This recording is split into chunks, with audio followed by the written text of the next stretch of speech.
Yes, that's ready. Strap in. Let's go. Time to begin the program. Hello again, everybody. It's the Rich Rivera Radio Show on a Tuesday. Today on the program, we'll be joined by Dave Hickey, Athletic Director, University of Arizona. Joins us about an hour. We have lots to talk about with him.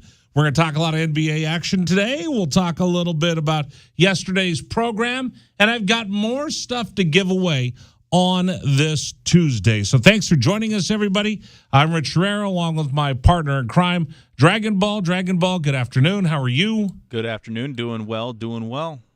Just one doing well. Hey, well. Just one. Just one. Are you doing that well that you throw it out twice? Yeah.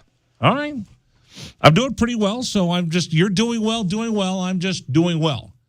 Hope everybody else is as well. We're coming to you live from the studios of Wildcats Radio 1290, brought to you by Casino del Sol. Sol Sports, bet easy, win big, bet local. Casino del Sol. I'm excited because, well, we get to do a show. You know the difference between get to and got to? Today's one of those get to days. You know the difference between all of that, don't you, Dragon Ball? Yes, Get I to do. and got to? Yes, I do. I get to come to work today instead of, I got to come to work today and see Dragon Ball. No, I get to come to work today. That's why I'm so excited because we've got NBA action coming up tonight in the state of Arizona. Suns are playing. You have a lot on the line. I do. I have a medium-priced meal. A reasonably priced meal because your team is now tied 2-2. You were the big kahuna walking into Dallas, the Suns. Now their backs are against the wall. They went into Dallas and got slapped down twice. They come home tonight. What's the name of their arena? It changes so often, I couldn't tell you. I remember back when it was just Talking Sports Arena. I remember back Talking Stick. Talking Stick Arena. Talking Sports Arena. Was that the name of your radio show? No. In college? But I remember back in the old days, it was either U.S. or American. America West Airlines. I liked America West Airlines. America West Arena. And I liked America West Arena. But now it's something, I whatever they call it these days. Anyway, they're playing tonight in Phoenix. It's a huge game. It's a huge game tonight for the Suns. Can Chris Paul bounce back after just laying an egg, getting into foul trouble, being absolutely anemic since he's turned 37? Did Father Time catch up with the 7 turnovers in the first half against Dallas on Mother's Day and just 5 points in the ball game? He's hoping to leave a better footprint on this game at Footprint Center. See, you just take it and just drive the show into the ground. You're the show killer. Well, I tried to figure out what the name of the arena was. It's Footprint Arena. I knew what it was. Footprint Center, whatever they call it. Anyway, Chris Paul, for their game against the games against Dallas, they shut him down. They took it to him defensively. They wore him out. They made him into a driver. That's not his game. Instead of being able to shoot mid-range where he's just going to be lethal, they said, no, I'm going to get right back up in your face, and I'm going to make you drive to the hole. Just didn't work. So tonight, will they turn that around against the Mavericks? We'll get into that in the program. Mavericks, 23 pointers. They're raining down trays like the Splash Brothers in the game this weekend, so we'll see. I mean, DeAndre Ayton did everything he could, 16 and 10, the double-double. You had Devin Booker pouring in 35. But again, Suns have their back against the wall. Mavs have the MVP in Luka Doncic. And the Suns a little discombobulated with the play of Chris Paul. And I wonder how much Chris Paul's mom being accosted threw him off his game. I wonder if that threw him off his game. Now, I don't get this. I just don't get this. Why is Chris Paul talking to his dad during the ball game? I mean, that you could go ahead and get advice from your dad, or maybe he was a he coached Chris. I'm sorry.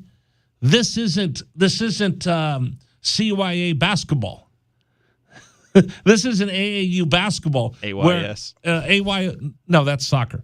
This isn't Little League where, Dad's standing there, okay, hey, come on, buddy, you can do it, come on. Like, I could cheer for him, but I'm like, hey, Chris, come here. I realize you've got the coach of the year, Monty Williams, on the sideline, but come here, son. I need to talk to you about how you're playing tonight. I just, that one was weird to me. And we're going to get more into that story. We had a little bit of phone issues yesterday, so we weren't able to get any phone calls going with any regularity yesterday. So I do want to revisit what we talked about yesterday because I think there's some people that might want to react that couldn't get through on the phones. So we're going to revisit a little bit of that I'm telling you right now. We've lost our way in sports. As fans, the players have lost their way, the owners have lost their way, and the commissioners are absolute jokes. We're going to revisit that a little bit tonight on the program and get your comments. And I'll open up the phone lines early for you. We checked them. They're working. 520-848-1290. 520-848-1290, the number for you to join us. So if you missed yesterday's program, I just wanted a tirade. I saw everything that went on during the weekend. I saw people harassing Chris Paul's mom. I saw players giving the finger to fans again. I just saw another story. Tim Anderson, shortstop for the Chicago White Sox, flipped off the crowd. Had 3 errors in a game. They booed him. They were giving him garbage, so he flipped off the crowd. Got suspended for a game, and then the folks in Major League Baseball, in all their infinite wisdom, decided to just reduce it to a fine. That's not cool. That's not cool. So we're going to talk about that on the program tonight as well. And then I'm just giddy because, again, Dragon Ball and I have a bet for a reasonably priced meal between the Suns and the Warriors to see who goes further. Yep. Right now, I'm looking pretty good after last night's win, 3-1. The Warriors were up in the series. How about this? The Warriors win without Steve Kerr, a horrible shooting performance. They hold the lead for just 45 seconds. They had an awful first half. They couldn't do anything in the first half. And then all of a sudden, Stephen Curry knocks down a shot, ties the ball game. It gives the Warriors an opportunity to make a run after being down chasing the Memphis Grizzlies for most of the ball game. Wiggins, hard drive, kick it out, cool, swinging. Curry stumbles, fend off, fade, we're tied. All of a sudden, Steph Curry, boom, we're tied. Highlight courtesy TNT. Then the thrilling end where the Warriors are up by just a couple. And Draymond Green says, no. Don't come here with the game on the line. Don't you dare come in here. Boom. Big block seals the victory for the Dubs. 18 seconds left. Down by 3. Jones for Jackson. Jackson, it's blocked by Green. 10 seconds left.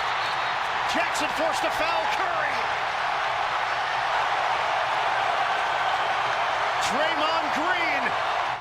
Draymond Green, get that noise out of here. That's not going to happen. Warriors hang on to win the ball game. But how about Steve Kerr not being able to go last night?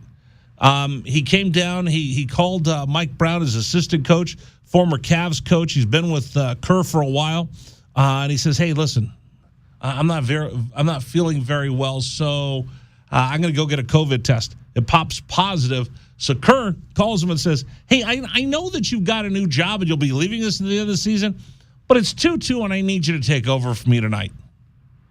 It was an interesting day for me.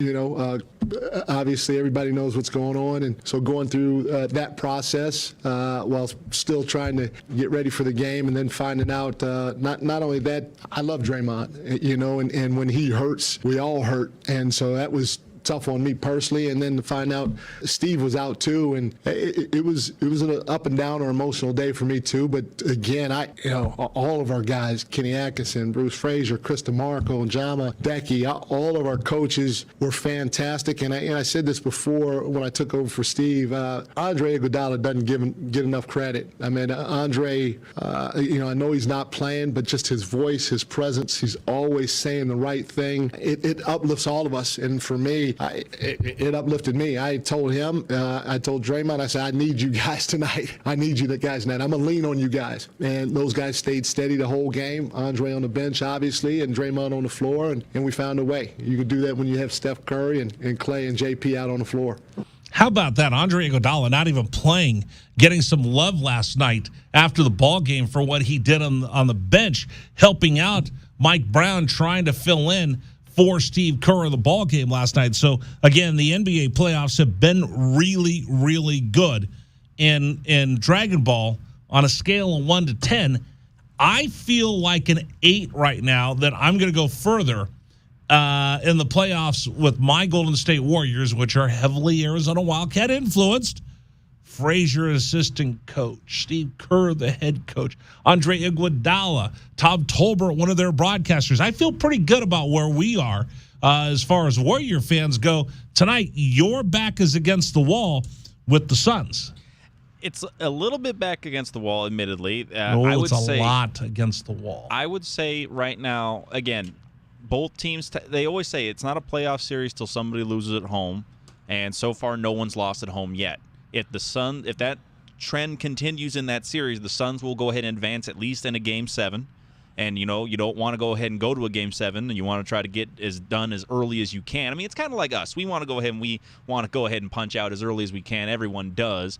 And you want to go ahead and punch yourself into the third and final round of the Are you going to talk in any more cliches because your back's against the wall and this is a must-win, have-to-win game? It's a must-win. Yeah, you can't afford to lose this ball game. That being said, you're down 2. It's 2-2. You lose tonight. You lose home court advantage. That means you're going to have to go steal one over there to get to 7. Yes. So you cannot lose this ball game tonight. Nervousness factor, I'm probably at a 5.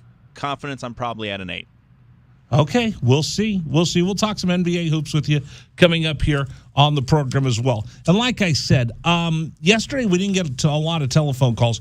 We had a little bit of technical difficulties with some of our improvements here on the radio station. If you couldn't get through yesterday and you want to react to some of our topics, because yesterday was a pretty good show. I wanted a tirade because I, quite honestly, am just sick and tired of what I'm seeing in sports, and somebody's got to say it. Nobody's saying it. Is nobody else seeing what I'm seeing when it comes to sports? Sportsmanship, civility, grace, and just being good people. The fact that somebody said, hey, I'm going to be such a smart ass. It's okay. I'm going to go put my hands on Chris Paul's mom and give her an unwanted hug wearing a Mavericks jersey. Who in the world would think that would be acceptable? And it was just a kid. It was like a 14, 15-year-old kid. If that were my son who did that, you know what he'd be doing? Picking up his teeth. He'd be picking up his teeth. And the thing is that I'm the most perturbed about, and I'm going to talk about this. I'm sitting in tomorrow night for Amy Lawrence on the network, so I'm going to go national with this. Where's Mark Cuban? Where's Adam Silver? Where's everybody else around the league? I got no response from anybody after this happens. And I'm seeing players give fans the fingers. I'm seeing fans just doing stupid stuff. You know what I've noticed since I'm really paying attention to the NBA Finals? I remember way back when I did the Warriors post-game show. You know where I sat? On the floor. I sat on the floor underneath the basket. You know where I would sit today if I was covering the Warriors? Up in the nosebleeds. We keep putting the fans. I was watching this yesterday. The last 3 spots on the Warriors bench belong to fans. If you don't want the players and the fans interacting and you don't want the fans being totally you-know-whats, hey, I got a great idea, NBA. Why are you putting the fans on the bench 1 row behind the players? Why are you putting the fans sitting next to the players? It just irks me to no end. So we're going to get into this coming up on the program. I have a question for you. If that was your kid who had the classless move of getting in Chris Paul mom's personal space, what would you do to him? What would you do to him? If you were the owner of the Mavericks, what would you do to that family that had those tickets? Because quite honestly, I haven't heard anything from the mom, the dad, the family, and I haven't heard anything from the owner of the Dallas Mavericks. To me, the kid would be grounded forever. And if I were the owner, I'd never let them back into the arena. We're going to talk more about that coming up on the program. Oh, by the way, I've got the most disgusting story I've ever told on the radio coming up today. Oh, no. What? No, It is so gross, it's funny. Again, the problem is that I have the rundown. No, stop. Don't give it away yet. I'm just saying I agree with you. It's gross? Absolutely, I agree with you. I hate that you made me get this. Oh, it's the grossest story. You made me get this. You are going to want to hear how gross the story is. And we actually have sound from it as well. Oh, you're cringing, aren't you? This makes you cringe. Yes. When we talked about getting kicked in the crotch, you just laughed. See, that's physical comedy. No, it's not physical comedy. Yes, we decided you've never been punched in the crotch. You've never been kicked in the crotch. In the groin. No, just in the crotch. No, don't make your own little spin on it. We've decided a couple weeks ago we were talking about when who got kicked in the crotch? Luka? It was a Luka on a Jay Crowder jump shot. Yeah, and you that's funny. I'm like, obviously you've never been punched there before or kicked there before. I've never done anything to make someone want to do that to Nobody me. Well, I mean, somebody wants to do it sometimes if they're jerks, but it just happens in life as you live life. That's going to happen every now and then. Getting hit in the crotch, yes. Getting kicked in it, no. If someone's kicking you there, you did something to deserve it. Maybe it was a game. Maybe you were playing ball. Maybe you were playing baseball. Maybe you were playing football and it happened. I'm just saying. If I'm getting kicked in the crotch playing baseball, then I know I did something wrong. Maybe. We'll see. But I want to get back into this. So what if your mom, if somebody came at your mom, what would you do? And if you were the mom of the rotten kid that decided he was going to go accost Chris Paul's mom, what would you do? Open up the phones, 520-848-1290, 520-848-1290. This is Wildcats Radio 1290.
Rich Herrera Radio Show rolls on. Number for you to join us on the program, 520-848-1290, 520-848-1290. We'll talk with Dave Hickey coming up in just a little bit on the program. And I've got a story that'll make you just go, ooh, coming up on the program. What? Stop. I'm just glad you're standing there making faces in the Dragon Ball camp. Yeah, I am, because I'm just glad I didn't take my 6-hour-long lunch today. Oh, this is going to be glorious. Today's program brought to you by our friends at PGA Tour Superstore. You know the best thing about today? What's the best thing about today? It's closer to Father's Day. Oh, that's right. All right? Because you know I'm like dad of the year. Yeah. Right? I'm all about being a dad. It's the greatest thing in the whole wide world. And I think because I'm such a great father, I should get a really great gift this year for Father's Day. And if your dad is awesome and fantastic, and he does a lot for you, then you should go get him something from PGA Tour Superstore. It's located right here near the radio station, Oracle and Limberlost. You go shop with the pros at PGA Tour Superstore. Let's see. If you guys are listening, I could use a new gap wedge.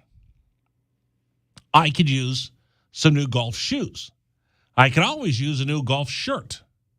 I could use a new golf cap.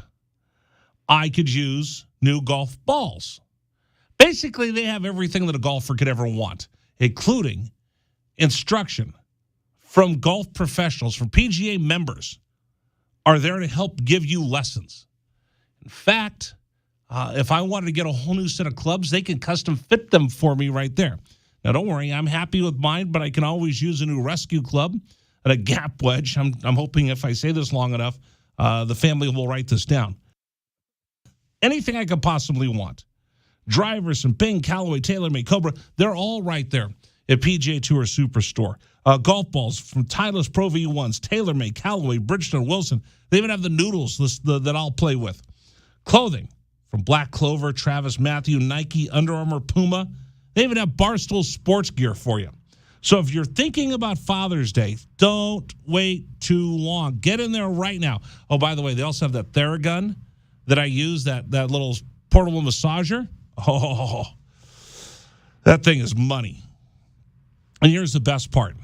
Just for listening to this radio show, you could get a $20 discount off a purchase of $100 or a $50 purchase, $50 off a purchase of $250 or more. Now, restrictions do apply. Pink, Titleist, FootJoy not included. Everything else in the store, giddy up, including that Theragun. So get into PGA Tour Superstore. They're located right here in Tucson, Oracle and Limberlost. It is the biggest. It is the best golf store in Southern Arizona. And if you tell them I sent you in there, they're going to give you a great discount just for being a loyal listener to this radio program. That's PGA Tour Superstore. Again, Oracle and Limberlost here in Tucson. All right, phone lines open for you. I'll reset the topic for everybody. But I want to know, am I the only one outraged by all that I've seen? So it started for me this weekend. And I'm mad at myself that I didn't bring it up before, but I'm going to now. That when did we just lose our minds? When do we lose our way in sports? How do we get so lost that it's okay for players to flip off the crowd, home and away? When did we get to the point where it's okay for fans to brawl in the stands?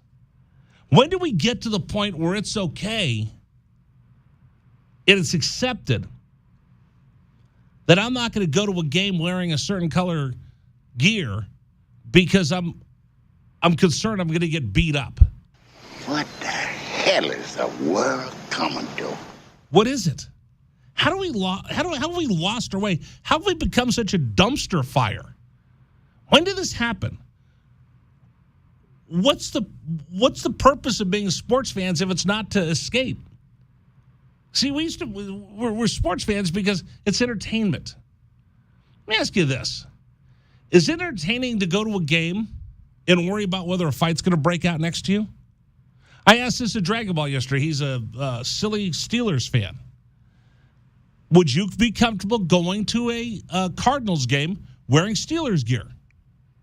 When I was younger, yeah, I'd be fine with it. Nowadays, I can't. Well, younger was 10 years ago before it wasn't an invitation to throw down and punch you in the face for wearing Steeler gear. Well, because it was kind of viewed as like, okay, you have your spot in the stands.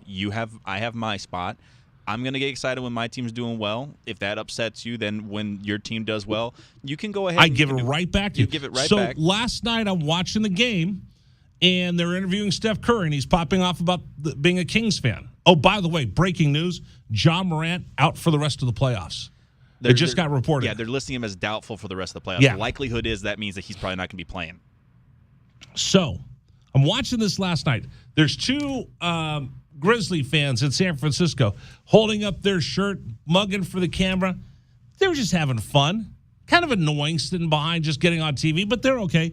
All of a sudden, two Warrior fans had to stand in front of them like, oh, how dare you do that? When did all of this become okay for fans just to throw down like it's the Coliseum? Is it okay with you that players who you pay their salary now think it's okay that I can give you the bird?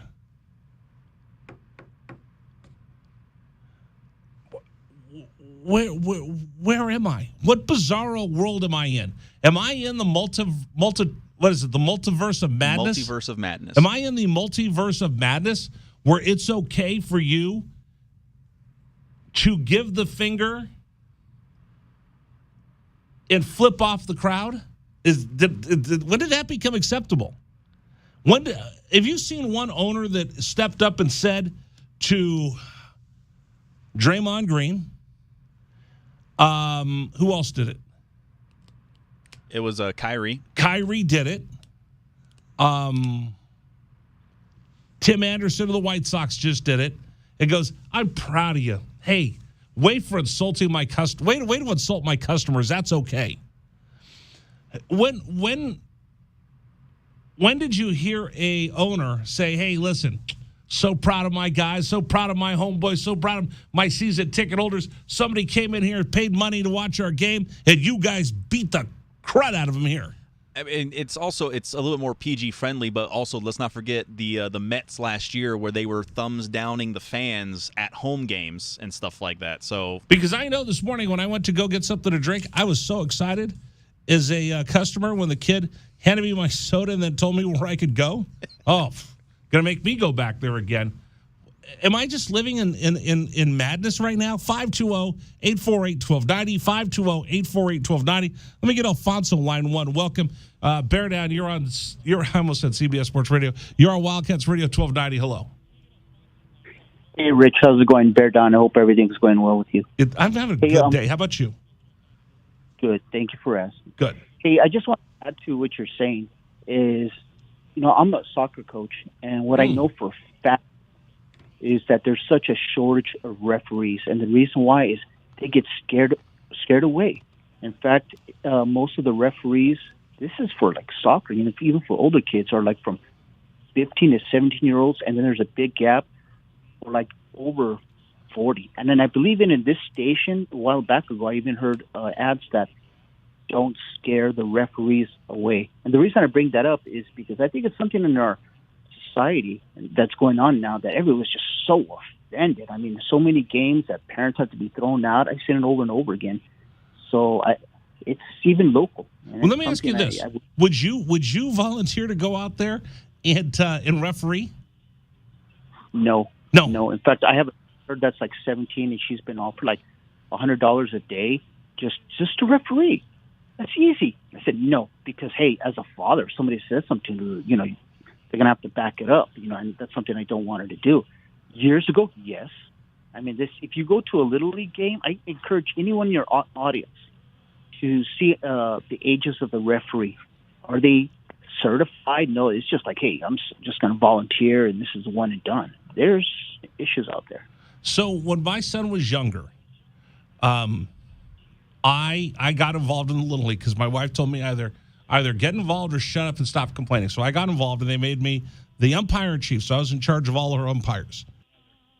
There were countless times, Alfonso, where I would get called from work or home. We'd be eating dinner somewhere like, hey, get down here. There's a fight that's about to break up. They're going to beat up one of the umpires. And I'd run down there, and I'd see these parents that were just normal, run-of-the-mill people, and they became so crazed, wanting to fight a 16-year-old kid because he wasn't calling balls and strikes the way they wanted.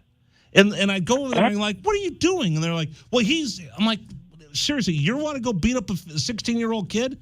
And I couldn't reason with them. They were crazy. You know, Rich, and you said something key. 16 years old. That's how bad it is. We can't get somebody like 30 years old because they just quit. And parents get frustrated. It's like, hey, why is there no games? Why is things are rescheduled? It's because they get scared away. So, hey, to your audience out there, enjoy it. Be with your family and friends. But, hey, there's consequences. If you're going to scare them away, that's what's going to happen. And this is what's gone on here at youth sports. If you were going, would you feel comfortable? Okay, I'm not sure who you root for, but would you feel comfortable going to an NFL game on the road wearing another jersey? I know I wouldn't. No. I mean, that's just asking for trouble. I mean, sometimes should it be the wrong sports for it too? Some people starting these issues with you. If you're not like a Cowboys fan or a Raiders fan or a Dodgers fan, and somebody will just go out of the way to say something not nice. Okay, so I'm a 49er fan, right? My wife's a Dolphin fan. And we like going to a sports bar on Sunday and watching the NFL games. But there's times where like I'll look at her like, hey, you know what? Probably we shouldn't be here. Or she'll ask me like, do you think it's okay if I wear my Dolphin jersey? Like, Alfonso, the Dolphins are the least offensive team that you'll find. First of all, they stink. And second of all, nobody hates the Dolphins. But even she'll like, hey, because, last time a couple Raider fans or a couple Cowboy fans or a couple Steeler fans were talking trash. Do you think it's okay I wear my Dolphin jersey? Sadly, no. It's what we come to. I lived overseas, and I seen a lot of like rivalries, but no, it never got to that point. It's something I'm guessing it started like 10 years ago. But yeah, you going in Tucson with the 49ers jersey, oh man, someone's going to say something. Well, luckily I'm big enough that I'm fat enough that that hardly anybody ever wants to talk trash to me. But there are times where I've had fans come up and get in my face in a sports bar. I'm like, dude, we're just enjoying the game. Are you taking it that serious? I'm just having fun. Yeah, I want my Niners to win, and I dislike the Cowboys, and I make fun of the Cowboys on the radio whenever I get a chance. But is that a reason for us to throw down in the parking lot when this is all said and done? No, absolutely not. And I just think that I wish I had a magic wand to tell you why this is happening, but it's getting worse and worse. I mean, we kind of get a little bit too offended if someone dares wear the jersey that they want. How dare you wear that? Listen, I make fun of Arizona State fans all the time. When I go north of Casa Grande, I'll make sure I wear red and blue. When I see someone with the Arizona State shirt driving around down here, I'm like, bro, you're in the wrong town. But I don't hate the guy. I don't wish him any ill will. I wish his team loses. We can laugh about it when it's all said and done. I don't want to do him any harm. I don't want to physically assault him. But there are people out there that if you're wearing a different jersey, they do want to put the physical pain to you, and they do want to cause you harm, and I don't get it. When did that become okay? Rich, the one thing that sports, it should be something to unite us. As a soccer brings us coach, together. I have kids that are from Africa, Canada, Mexico, and it brings us together. But, man, like I said, I wish I had the magical solution to it. Well, maybe if we start speaking up and just not accepting it, that's the thing. We promote what we permit. If we permit it, then we're promoting it. So maybe more people need to stand up and go, this isn't right. Yelling and screaming at kids refereeing a soccer game if threatening them physical harm is not cool. Yelling and screaming and threatening an umpire because little Johnny, you couldn't hit the broadside of a barn at 10 years old, isn't getting the strike call you want, is not permittable. Just because I roll in wearing my 49ers shirt is not a reason for you to be able to assault me. Maybe if we start speaking up and saying, hey, that's not cool, more people will actually speak up and say the same thing. You know what, Alfonso? I'm going to do a show. I'm going to find out. I'm going to get a hold of some of the youth sports here in town and ask about the referees. Can we do that, Dragon Ball? Can you make a note of that? I do want to find out more about that you brought that up, because that's a good point. I know when I was involved in Little League in Florida when my son was a kid, I had all kinds of issues. I know a couple of friends of mine that are soccer referees. They're constantly posting things on Facebook about the abuse that referees take. So, you know what? I am going to follow up on that, Alfonso, so thank you. Hey, thank you, Rich, and bear down. I hope you have a great week. Bear down. Thank you so much. We'll continue with you. Coming up, another example of someone who lost all sense of reality. Just lost all sense of reality. And, again, I think the world has lost their mind. I'll tell you about that next, coming up here on the program.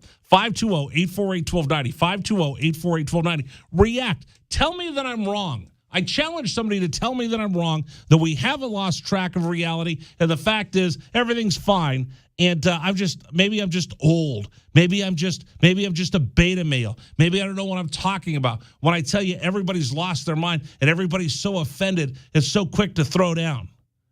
520-848-1290. 520-848-1290, the number for you to join us. We've got more coming up here on the program. But before we do that, what are you doing? There goes my perfect program. Thank you very much. Better to get it out of the way in the first 3 innings. All right. Listen, great. I had a perfect game going. Thanks a lot, Jim Joyce. Yesterday, we had our box office blitz, but we couldn't. We were having a little bit of phone difficulties, so I've gotten a hold of more gift cards from Hooters. So we're going to do the box office blitz again today. Folks, if you're watching on our stream on YouTube, Facebook Live, Twitch, and Wildcats Radio 1290.com, you can watch us do the show live on camera. You just whispered into my ear, Dragon Ball, hey, are we going to do the extra box office blitz right here? Let's do the box office blitz right here. I think we should do the box office blitz. You just told me, let's do the box office blitz, and then you hit the wrong button. I didn't see you tossing to it, so I figured we would do it in the next block because you didn't give me a sign or a symbol. I said yes. You didn't give me the symbol to go. It's actually a sign. Or sign to go or whatever. Touch my nose. What do I touch my nose, pull my ear? Something. Wipe across the chest? Something. Okay, here. We're going to do the box office blitz right now. The Wildcats Radio 1290 box office is now open. We feel that right away. It's just refreshing. With tickets to ball games, concerts, movies. Surely you can't be serious. And more. I am serious. And don't call me Shirley. Start calling at 520-848-1290 to win. Good luck from Wildcats Radio 1290. All right, we will take caller number 7 right now. Why? Because I said so. Caller number 7, 520-848-1290, 520-848-1290. Caller number 7, if Dragon Ball can manage not to fat finger picking up the phone with you, how many things have you fat fingered today? Just the one, luckily. Okay. Well, if you can manage not to fat finger and find caller number 7, you'll win a $25 gift card to Hooters, courtesy of Dragon Ball and his fat fingers.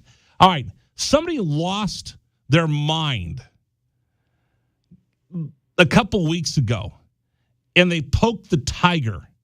What's the end result of all this? I'll tell you next here at 1290.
This is David Ahmad, and here's what's trending on 1290 here at 3:47. The Arizona women's golf team finishes day 2 of their regional out in Albuquerque, still sitting in 6th place as they now sit tied with Sam Houston in their regional. And 3 Arizona women's basketball recruits were honored at the WBCA High School Coaches All-American Committees, with forward Maya Naji making the team as guards Paris Clark and Kaylin Gilbert receiving honorable mentions. And after receiving a recent video showing that Mike Tyson threw punches with a patron on a flight, the former world heavyweight champion will reportedly not be facing charges for his airplane scuffle earlier this month. And after playing, his career is officially done. Tom Brady apparently will still be involved with the NFL after reports that he will be signing a broadcasting contract with Fox, reportedly for 10 years, $375 million are the reported details of that contract. And he will do that as soon as he officially hangs up his cleats in the NFL. And that's what's trending locally and nationally on 1290. Still more to come on The Rich Herrera Show. This is Wildcats Radio 1290.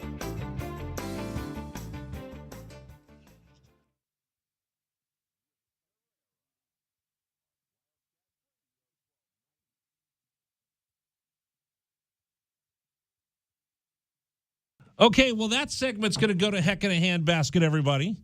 Welcome, everybody. It's the Rich Herrera Radio Show. Go ahead, Dragon Ball. I was going to tell the big story about Mike Tyson and the guy who was harassing him, but you just stole it from me. You just walked in there, and it was supposed to be a give and go, better yet, you just Kelly leaked me. Kelly Leak? You just Kelly leaked me. Thank you very much. You know who Kelly Leak is? Vaguely, the name is familiar. You have to know who Kelly Leak is. Off the top of my head, this one's not. Well, you said vaguely familiar. Yeah, off the top, I know the name is important. I don't recall exactly what that's about. Kelly Leak played for Chico's bail bonds. Oh, yeah, I'm way out of this. I have no idea. Kelly Leak played for Chico's bail bonds, was the best player for the Bears. No, don't Google it. Are you Googling it? I have no idea. Kelly Leak, one of the greatest players in the history of Little League Baseball. Okay, this isn't even a real person. This is a character from a movie, isn't it? Yes. Okay. You said the Bears, so this has to be the Bad News Bears. The Bad News Bears. Okay. Kelly Leak. Remember in the final game, Buttermaker told Kelly Leak, I don't care where anybody hits the ball, run over and catch it. And he ran and he took the ball away from Ahmad and everybody else. And then all the rest of the Bears got mad at him. You could have just said I was trying. You could just accuse me of upstaging you. You didn't have to go Kelly Leak with the reference on that. It wasn't upstaging me. You Kelly leaked me. I was going to tell this great story about another person who's lost their mind, the young man who decided it would be a good idea to accost Mike Tyson. Right. But again, we had talked about this earlier in the week, so I just put it in my update thinking that, okay, this is an update to the story that we talked about last week. You got the sheet in front of you. Yeah, and I figured it would be a good on the show. Did you not look at this part where it says, Rich is going to talk about Mike Tyson was on a flight and some idiot thought it would be cool to just annoy him, and Tyson had enough and smacked him around. I saw that it was on our sheet, and I figured it would be a way to lead it into the story. But you just told the whole story. So basically, it's not the whole story. Here's the ruined segment, folks, from the show today. I was going to tell you that the kid who was annoying Mike Tyson, because he came on, started taking selfies with Tyson. Hey, Chip. You're the greatest, Chip. I just wanted to tell you you're the greatest, Chip. How you doing, Chip? Tyson goes, okay, took some pictures, talked to him. Okay, hey, I'm gonna go to sleep. And the kid just kept bugging him, kept standing up over the seat because he was sitting behind Tyson. It just kept messing with Tyson. And Tyson said, okay, that's enough, leave me alone. And the kid kept going and going, and then poked the bear some more. So Tyson had enough, got back up, turned around, got up on his knees like a mom who is reaching into the back seat to get the kid who's in the car seat, and just wails on the guy and pummels him. It was all caught on video, and authorities announced they will not charge Mike Tyson with assault and battery. I'm not sure if the kid wanted to press charges or not, but he's not going to be assaulted. But that was going to be the big story that we were talking about, of people just losing their minds and doing stupid things. Right. Now, I'd imagine the kid, like, the only reason this comes up is if the kid brought up an opportunity to press charges. Like, that's the only thing that comes to my mind. Because no, it would have been, actually, it was in the air, so it's federal. Oh, fair enough. Yeah, see, again, you told the story, but not the whole story. That's where you were supposed to come in and tell the whole story. Again, Kelly Leak. Here's a high fly ball deep into left field. Rich is underneath, ready to catch. Oh, here comes dragging ball out of the center field, and he steals the ball away. Well, I apologize. All right. Well, I guess we'll just kind of sit here and chit-chat amongst ourselves until it's time to have Dave Hickey join us in just a couple minutes. So, how's your day? I get the sense that there's a little still animosity here. No, this is what we were scheduled to do. I'll show everybody on camera. Here's our script from today's program, and this is the part we were supposed to talk about Mike Tyson right here. And I had a whole 15-minute segment. I was going to give you my thoughts on Mike Tyson, and then you just took it all right there in your update. You're acting like this is all my fault. Yeah. So the Suns play tomorrow, or Suns play tonight. I guess the Heat will play. Do the Heat play coming up next? I don't know. Yeah, the Heat will play the early game today against the 76ers. Joel Embiid is back. He's made a big difference. The series is not at 2-2. Heat are going to be without Kyle Lowry again tonight, without a hamstring, right? Because that was going to be. So in case you want to steal that later, that was in the second hour, but you could use it in your update. Well, that one was just going to be a score update on that one, probably. Oh, okay. Okay. But I may have mentioned that Kyle Lowry would be out for that part, but I'm not sure. Oh. All right. Well, Dave Hickey will join us in just a couple minutes. We'll talk to the athletic director, University of Arizona. He's next here at 1290.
All right, sports fans, it's Tuesday. Every Tuesday, we're joined by the athletic director of the University of Arizona, Dave Hickey, joining us here for his weekly visit here on Wildcats Radio 1290. Let's welcome him to the show. Dave, how are you?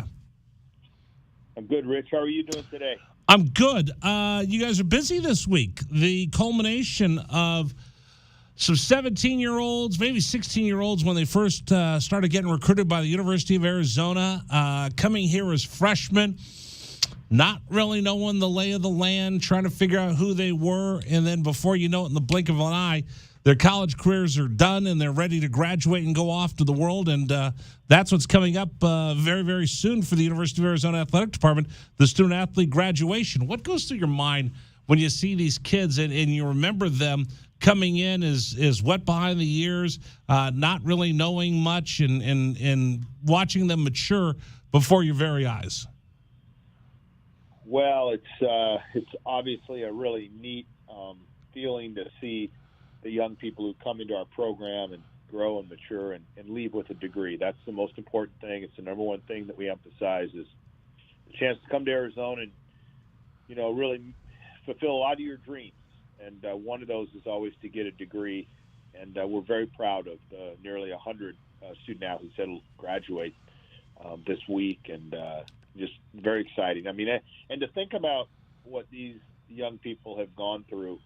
We've all had challenges in our lives. We've all had adversity, different things that have kind of come at us at different times and thrown us off our stride a little bit. But to go through COVID, to deal with that, to the gaining a lot of your education through online classes, but staying on track and doing a great job. I'm very proud of them. And again, a great story. As I always say, they've got great stories to tell, and this is a remarkable story to tell when you're out there at your first job interview or when you're sharing your experience with people of your life. It's quite a story to tell.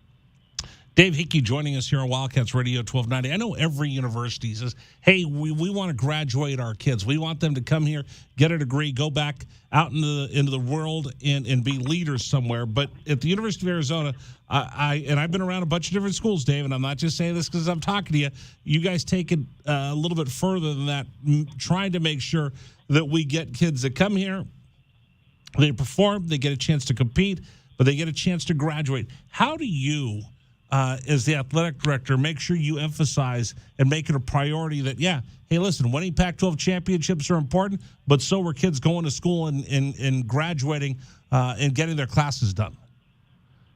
Well, I think we've had part of this conversation before. One, let's be clear, that's been an incredible kind of the legacy, the history, the tradition of this program is an unbelievable student-athlete experience, and how critical to component that is your academic experience. And, again, I'm proud to be the athletic director to continue that tradition because I'm a believer in the full college athletics model.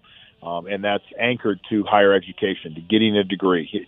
Having unbelievable experience as an athlete, but getting a degree. And so that's the pinnacle. That's, as I say, and I'll say it again tomorrow when we're on Thursday when we're together at the convocation, this is like celebrating championships. We're raising 100 banners in our arena as we celebrate these graduations. This is a trophy kind of celebration day. And I really mean that because it is important. That's the culture of Arizona athletics. Academics is a priority.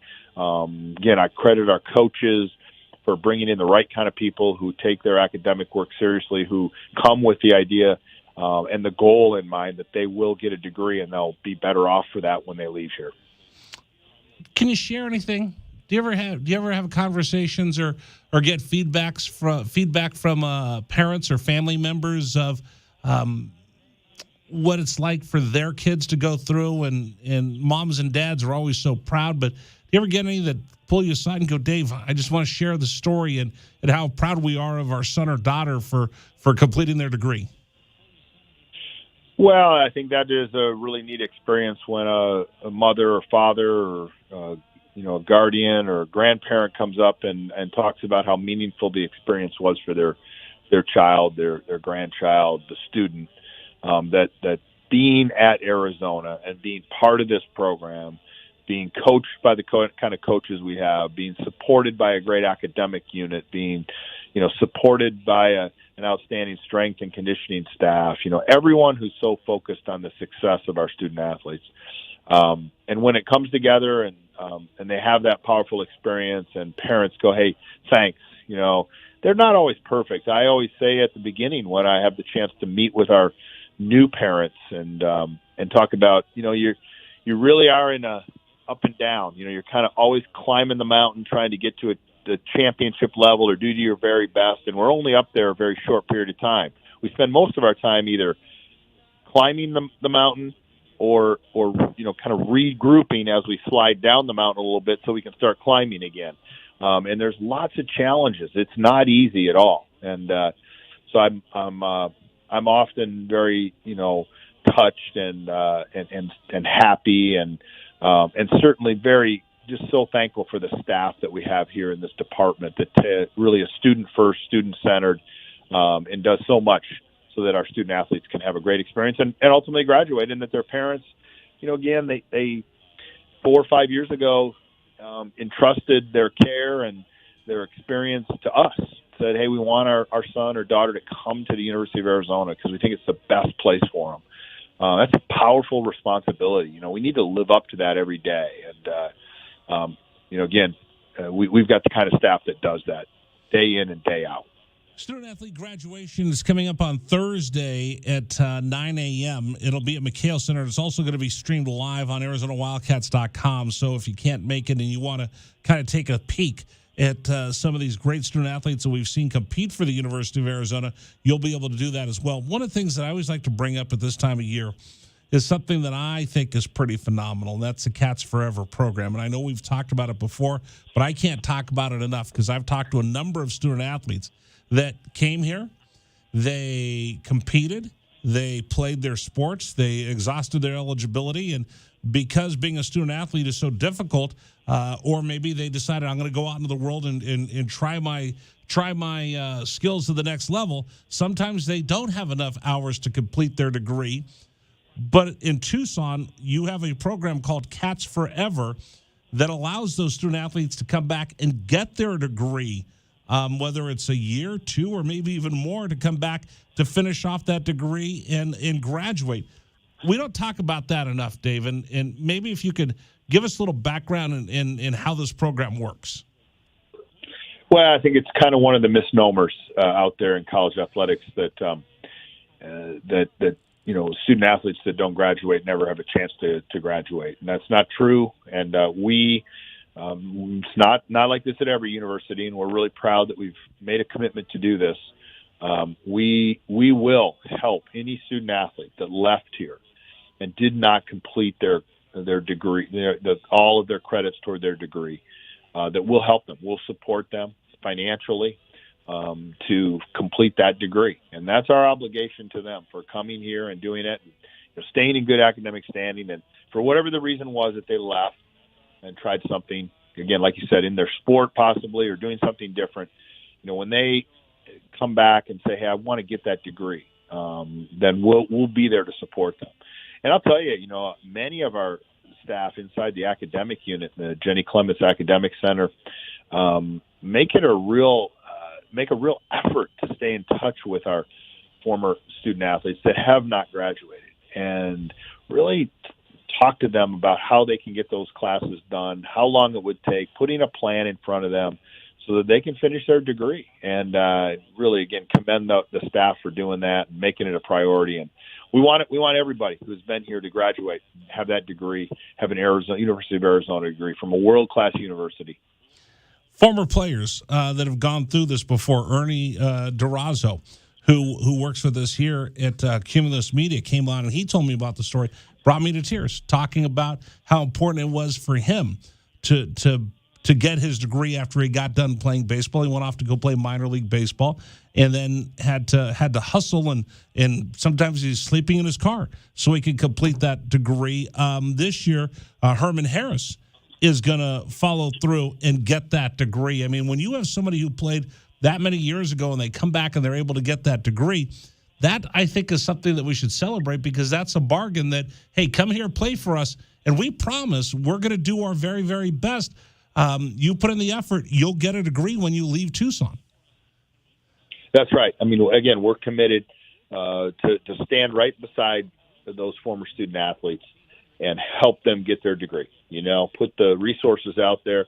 There should be no obstacles for them to be able to finish their degree. And we're committed to that and very, very proud of it. And again, that's been the history of this institution, history of this program, and we will continue to celebrate that going forward. If somebody wants to find out, about the Forever Cats program, where do they go? Because you know what? I'll tell you the story. When we had Ernie on, we had some other student athletes that weren't aware of the program say, hey, wait a minute, that's a good idea.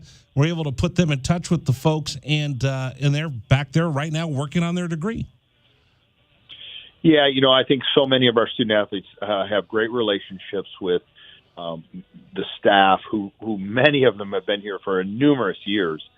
In our academic center, in the Jenny L. Clements Academic Center.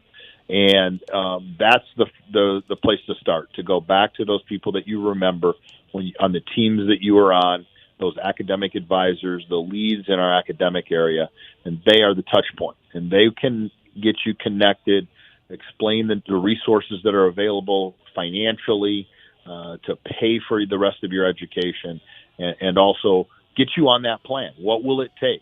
So many have been out for a few years, and they're like, hey, I don't really remember how many credits, what still counts. Do I have to repeat anything? They'll put that plan together and have a date for you to graduate. And then you can really start to crystallize that I can do this.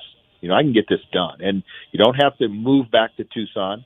There's certain times you need to come back and go to class. We've got a lot of online opportunities now and hybrid learning opportunities. Great way for people to get their degree. And we're again, very proud of where we stand across this country and the way we support our student athletes when they leave here without a degree. We stand by them. We want them to get a degree. That is the mission, the purpose, the goal of what we do here is to have that degree. That's one of the reasons I feel so good about supporting this university, because of a bargain like that if you come here, you play, it doesn't matter. You give it your all, and you'll leave with the degree, and we're going to do everything we can to make that possible. Talking with Dave Hickey right now, Athletic Director, University of Arizona. Let's talk a little golf. I know Laura Iannello and the crew are over in Albuquerque. Right now they're in 6th place. Need to pick up a couple slots in order to make it to the next round. Give me a little rundown of where we are with golf on the men's and the women's side right now. Yeah, as you said, our women are over in Albuquerque playing in the regional 54-hole event, and then you advance to the championship round. If you're one of the top 4 teams, I think we sit in 5th or 6th, right in that zone. So, yeah, you're right. We've got a couple of slots to jump tomorrow. Hopefully we'll play well. But we're well in contention for that 4th and final spot. So Laura and her crew, who really has done an outstanding job, there's a little known part of the story on Laura and our women's team.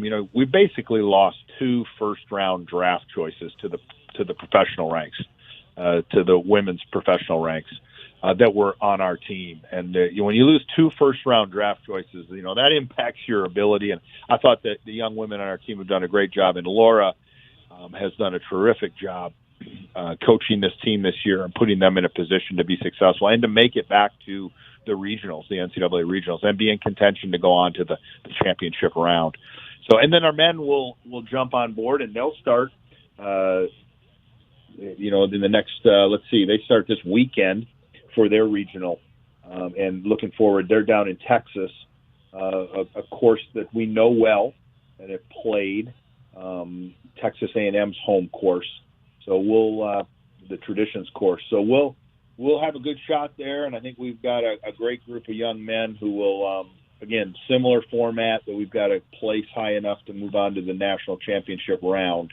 And but I really like our chances there. I don't put anything past the women's team. Remember the shot that they had to make, the putt that they had to sink in order to get to the Final Four. They are really good under pressure, and Laura always has them prepared. So I'll be ready for that. Yeah, for sure. For sure. And remember, the championships for both the men and women are here in Arizona at Greyhawk up in Phoenix, the Phoenix area. So, again, as they were last year. So we'd love to have both teams representing right up the road. All right, softball, baseball. Final weekend for both. We'll be out there Friday broadcasting. Oh, what a huge series it is against Oregon State. Cats, more than likely, in baseball will make the tournament, but needs some RPI help with a big game against the number one team of the country coming in. And then for the women at the softball stadium this weekend, it's senior night. Actually, it's senior night for both the men's and the women's program, Dave. Yeah, senior weekend here, senior day for each program. Our women will play Stanford at Mike Hendrea Field at Hillebrand Stadium. So they'll play on Thursday, Friday, and Saturday. We bumped that series up because this is leading into Selection Sunday, and they're getting ready for the tournament, the regionals to start the next week. So we start a little bit early, but great opportunity. Senior day will be on Saturday. A good chance to see our team at home, and let's fill it up because this could be our last chance to see the team at home. Probably likely would travel on the road if they make the regionals, and looking forward to that. So, and then our baseball team. We've got the number one, number two. It kind of depends on what poll you're in. The leader in first place in the Pac-12. We're a couple games out of first place, but Oregon State comes into town. And we'll have games on Friday, Saturday, and Sunday. A real traditional, what do we go? We go 7 p.m. on Friday, 6 p.m. on Saturday, and then noon on Sunday. But a great program, two storied programs really playing each other here in Tucson. So let's fill up High Corbett. Big run here at the end for our baseball program. A couple series left against teams that can really help our RPI, and that's really important as we come down to the close of this season. For the NCAA tournament. And just a reminder for softball fans, that game on Saturday, I believe, begins at 5 p.m. There's 4 seniors that will be honored that day. And then for baseball, it's a 6 p.m. start with 6 seniors that will be honored by Coach Chip Hale in the Arizona baseball program. So all of that comes up this weekend. Hey, finally, real quick before we let you go, right now I know that you've done a real good job with a lot of cultural celebrations within the athletic department, and API-DA Heritage Month is going on right now. Share a little bit about how you're honoring the API-HDA community. Well, we've got a number of special events and special content through social media and the different platforms that we have in social media, recognizing really these wonderful student athletes and their great heritage. I think our listeners may not know we were really out front in developing an Inclusive Excellence Council in our department of staff members who are dedicated toward inclusion and diversity and equity issues for our student athletes and for our staff. So really, I think we've been out. I know we have been. I'm very proud of what our staff has done out in front on diversity issues, and really looking forward to these different groups that we celebrate, the heritage, the traditions, their excellence, really helping to educate and inform people on the different areas out there and different cultures. And we're looking forward to this exciting month celebrating the Asian Pacific Islanders Heritage Month. Absolutely. And you look at the legacy of the Polynesian students, the Polys that have come here back from Dick Tomey's days to where we are today. That's a big part of the history of the University of Arizona. And I know in the Poly community in California, Southern California in particular, they look to Arizona as part of their heritage for all the players that have come here to play for the University of Arizona, gone on to the next level, and I know it's a source of pride in the Polynesian community. Absolutely. The Polynesian community across our sports, several of our sports, but certainly many recognize that and remembered in our football program, and with a good representation of Polys as Jed Fish builds the program, very important to the success of our program going forward. And again, I think that's what's neat about college athletics, certainly about college campuses. That brings so many people together from very diverse and different backgrounds. We can learn so much from each other. We can grow from each other's experiences. And it gives people an opportunity that may not have been exposed to certain areas to really learn and really, grow as people. There are so many different nationalities and cultures and beliefs in this great country we have. And we try to celebrate that through athletics and through the wonderful young men and women in our athletic program. Absolutely, 100%. Again, like I said, I just know if you go down to Southern California, it's. I love the fact that we get to celebrate API month, and we get to celebrate the legacy of Dick Tomey, who really established all that. So we really get to talk about the heart and soul of Arizona athletics and Arizona football. So it's really, really special. In fact, Pac-12 Network did a really nice piece on Tetaroa McMillan and Noah Fafita, two of the newest Arizona Wildcats that came over from Servite High School, and that Polynesian connection that we have here to Tucson. So you'll want to check that out on Pac-12 Network. All right, Dave, I'm sorry I kept you a little bit longer than anticipated, but let me get out of the way and let you talk to the Wildcat fans for a minute. Well, thanks, Rich. It's great to be with everyone again this week, and thanks to all of you for your support.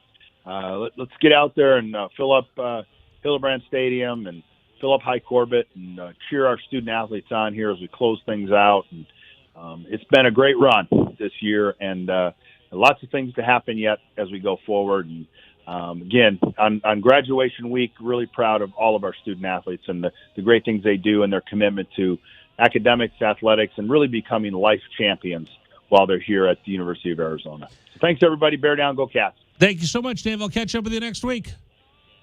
All right, Rich. All right, take care. Dave Hickey joining us here on Wildcats Radio 1290.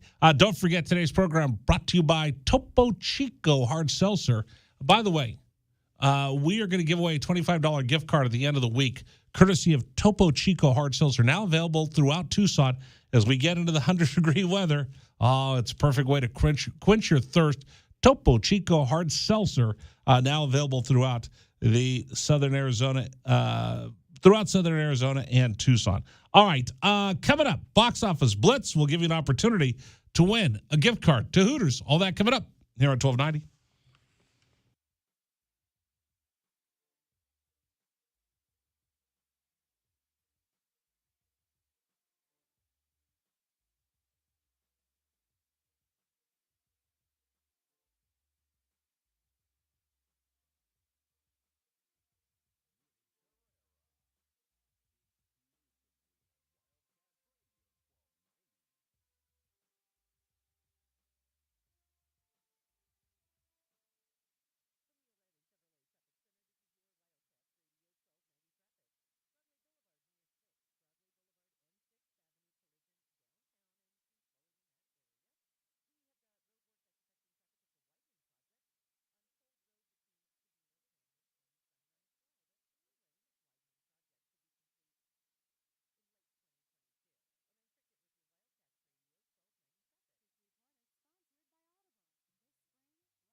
All right, went a little long with Dave Hickey, but we want to thank Dave for joining us here on the program. Let's see. We got to do box office blitz because I want to make up for everybody that couldn't get through on the phones yesterday as we had a little bit of phone trouble. So let's do this. I got breaking news. I've been talking about this for the last couple of days. The two fans that accosted Chris Paul's mom, the Dallas Mavericks have dropped the hammer on them. Oof. I am so blown away by the punishment that the Mavericks stood up and went out on a limb. The Mavericks went out and said, we're going to make a statement that this does not happen in our house. The Dallas Mavericks went out and just dropped the hammer with reckless abandon, and they just said, you know what? You want to do something like that? What's the saying? Play stupid games, win stupid prizes.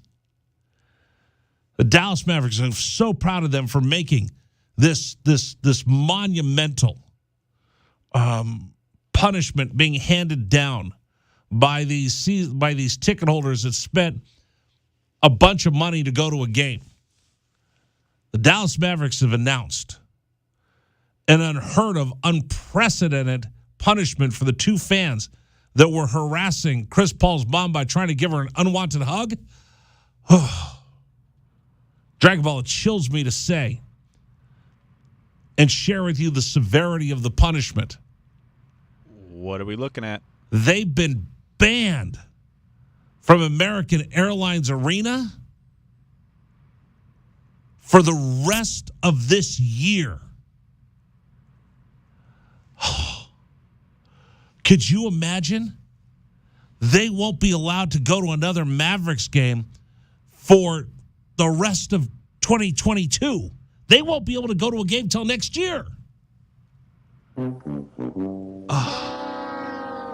courage that it took Mark Cuban and the Dallas Mavericks to drop the hammer on these people, that he had the courage to tell them, it's game 4 of a 7-game series. You're probably going to lose now. There's a good chance you'll miss. I hate to say it. It's just, there's a good chance they can miss 2 games.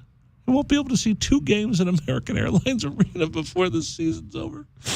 Now, I mean, just, I feel so bad for them. The punishment is so over the top that Mark Cuban just stood up and said, I will not allow this to happen on my watch, and I will make sure you are punished, and we set an example for you and everyone else. And we're not going to let you come to any more games this season, even though it's the second round of the playoffs and it's a 2-2 series and we might not even have any more here. I will not allow this to go on. Now, this ban that you're saying is for the remainder of the year. Now, is that just the league year or the remainder of the calendar 2022 year? They can come back. That's good. That's a good point. I think they're banned for the rest of this postseason. Oh, yeah, no. That's absolutely worth the losing horn that I played on that. No. I mean, just so brave. The Mavericks are so brave to say you can't come to any more games this season. They may only have 1 game left this season. But that is punishment enough for something as egregious as this, that the punishment fits the crime. Mark Cuban, who always has something to say about everything under the sun, whether I want to hear out of his opinion or not.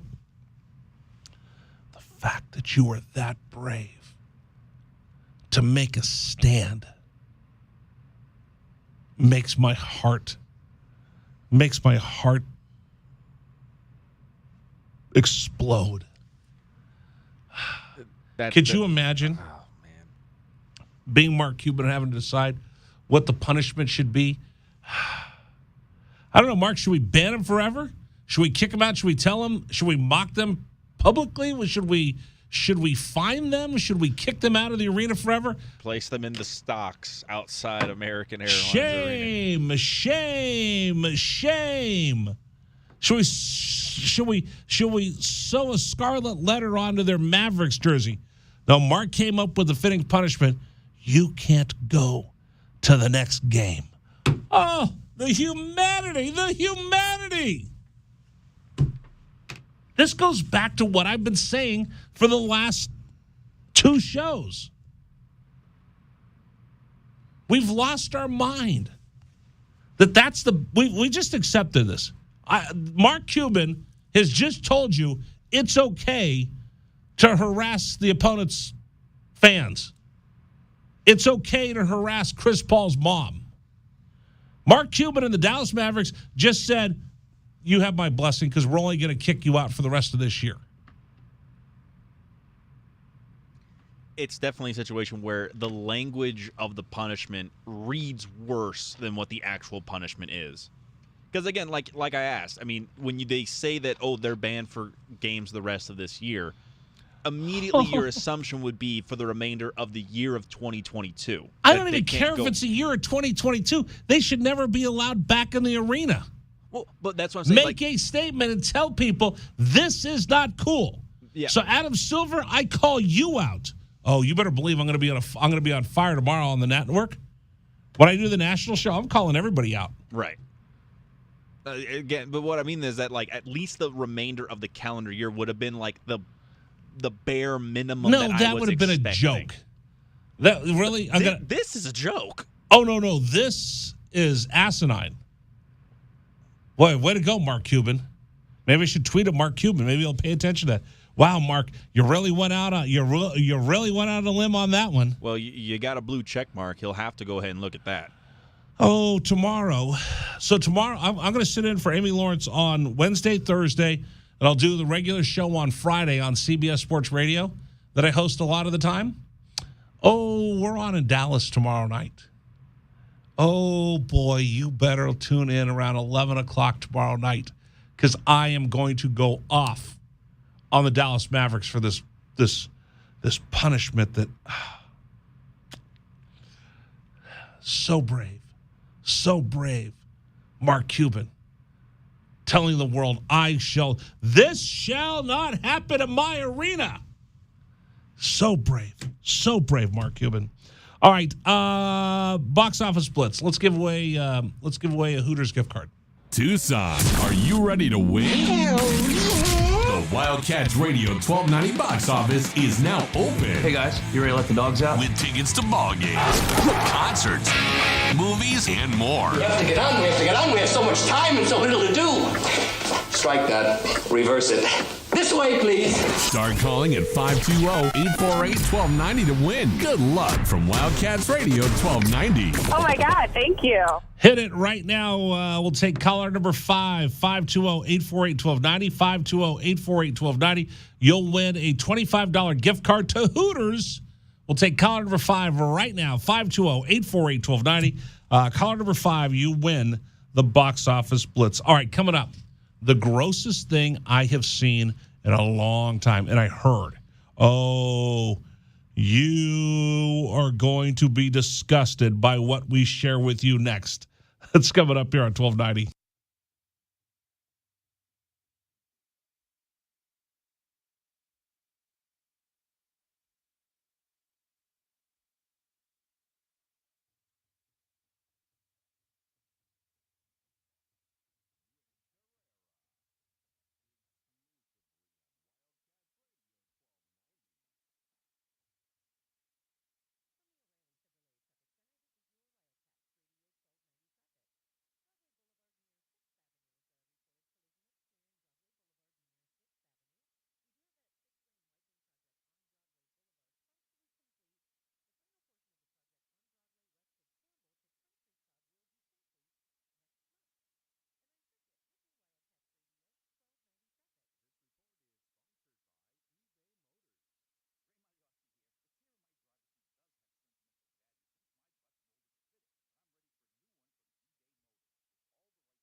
This is David Amata, and here's what's trending on 1290 here at 4:45. Arizona softball looks to be officially declared a bubble team in regards to their NCAA tournament hopes as the team prepares to take on their final week of the regular season, according to multiple softball websites. And now, bad luck for the Coyotes as they went into the NHL draft with the second best chance to get the top pick, only to end up with the third overall. The Canadiens and the Devils will select 1 and 2 respectively in the upcoming NHL draft. And the injury to Memphis guard John Morant will likely put the All-Star on the bench for the remainder of the postseason as the team announced that the bone bruise will likely leave Morant as doubtful for his return to the postseason. Now, in the NBA playoffs, the Heat and the Sixers officially get started with Game 5 back in Miami, with the Heat now holding a small 8-point lead as we reach the midway point of the first quarter. The Hurricanes are up 2-0 against the Bruins as they try to go ahead and take the Game 5, pivotal Game 5, as both teams are tied 2-2 in their series. And the Lightning and the Maple Leafs still tied at 0 as that game just got started with both teams as well tied at 2 games apiece there in Game 5 out in Toronto. That's what's trending locally and nationally here on 1290. Still more to come on The Rich Ferreira Show. This is Wildcats Radio 1290.